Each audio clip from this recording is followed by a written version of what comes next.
So, second day ng kasalan dito sa India. So, pupunta ulit kami doon. Same place. Same place, right? The House of Views. So, same place ulit. So, eto ngayon ko. Ayan. Nakaputi lang ako. Then, nilagyan ko lang ng dupata para kahit papaano hindi naman tayo pupunta sa burol. So, etong damit is from Lazada. Then, etong down ko naman, ano lang yan, galing sa pinatahi kong damit. So, dito gaganapin yung kasalan mamayang gabi. So, andito kami para kumain ng lunch. Then, alam nyo ba sa area na yan, ayan, dyan yung pagkain. Kakatapos lang namin kumain ng lunch. Then, alam nyo ba, yun yung mga kasama ko. So, puro mga lalaki. So, ako lang yung, babae sa grupo ngayong araw. Kasi mamaya pang gabi sila pupunta. Kasi nga may mga trabaho sila. So, ako lang yung free. So, yung naka kwintas ng gold, ayun yung ikakasal, yun yung group. Yan yung kaibigan ni Nayan. So, yung grupong yan is friend ni Nayan. Tignan nyo naman guys. Ang ganda. Pero iba pa rin talaga yung kasalan sa Pilipinas para sa akin. Mas organized ang luwang nitong venue. Then, dun sa area na yon, ayan, dyan yung lutuan. Then, dun naman yung hugasan nakatago. At least nakatago siya. Then, tignan nyo yung pinaka-bakod is halaman. Ang ganda. Itong gusto ko dito yung bakod nila. Hindi na kailangan lagyan ng simento. O pabakod talaga na ito na ang pinaka-bakod is itong mga halaman. Tignan nyo si Nayan guys. Siya lang ang naka-Indian clothes na naman. Ayan o. So kahapon is naka-long sleeve siya.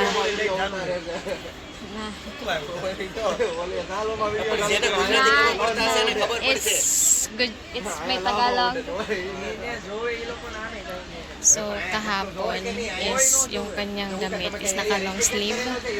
Then, lahat Indian clothes. So, bumalik kami kahapon. So, ngayon naman, naka-Indian clothes siya. Tapos, lahat sila naka-long sleeve. So, pinagtatawanan na naman siya. Pinagtreat pa siya ng mga barkada niya. Ito na sila guys. Yung mga dito kami kumain. So, yung mga pinagkainan namin sila ang maglalagay doon. Siyempre, ikaw ang kumain, ikaw ang maglagay sa may hugasan. Ayan.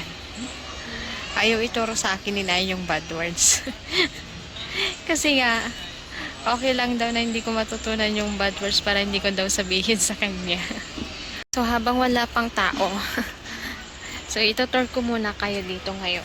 So, ito yung pinaka-stage dyan. Ayan. Then, meron din doon sa kaso parang naka-close tong area na to, yan.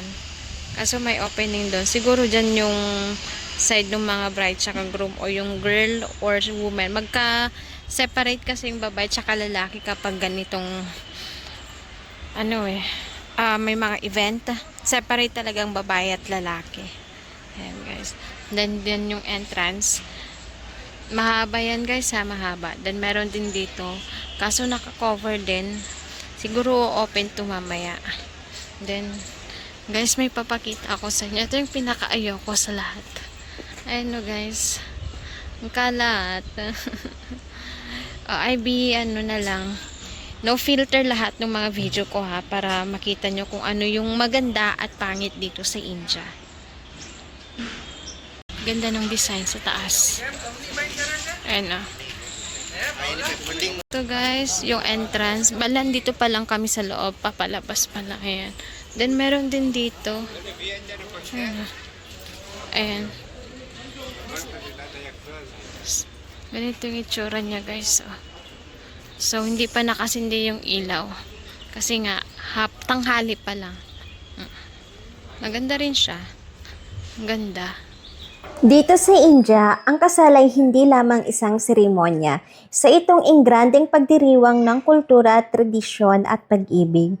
Bawat detalye ay pinaghandaan mula sa makukulay na kasuotan, detalyadong alahas, hanggang sa napakagandang dekorasyon na parang eksena sa isang royal celebration. O, di ba? Bago ang mismong wedding day, may mga pre-wedding rituals tulad ng haldi, kung saan pinapahiran ng turmeric ang bride at groom bilang simbolo ng purification at blessing. Alam nyo ba, halos pareho lang din ang kasalan sa Pinas at dito sa India. Pero may mga nakakatuwang pagkakaiba. Sa Pilipinas, lalo na sa probinsya, madalas sa bahay ng bride ginaganap ang kasal o reception. Hanggang ngayon sa ibang lugar, tuloy pa rin ang ganitong kaugalian, lalo na kung intimate wedding lang at kaya ng space. Pero syempre, mas marami na rin ngayon ang nagre-rent ng venue, garden o events place para mas maayos at kumpleto ang setup. Dito naman sa India, sobrang bongga pagdating sa gold. Madaming alahas ang binibigay sa bride kasi dito kapag nag-asawa ka na, kadalasan wala nang pamana na ari-arian mula sa magulang. Kaya parang security na rin para sa bride ang mga gold na natatanggap niya. Sa amin dito, dahil maliit ang area ng bahay, nagre-rent sila na tinatawag na farm. Parang event place na kumpleto na ang decoration mula entrance hanggang loob. Dito na rin ginaganap ang reception. Ang kaibahan pa, mas nauuna ang kainan bago ang mismong kasal. At pinakahuli ang bigayan ng regalo para kina bride at groom. Ang farm na iyon ang nagsisilbing simbolo ng bahay ng bride. Kaya si bride ang naghihintay sa venue. Medyo baligtad, di ba? Sa Pinas kasi, si groom ang naghihintay sa altar habang si bride ang papasok. Dito naman, si groom ang may engranding entrance. Nakasakay siya sa bonggang kalesa o minsan kabayo lamang. Kasamang kanyang mga kamag-anak, syempre kasama na rin kami doon.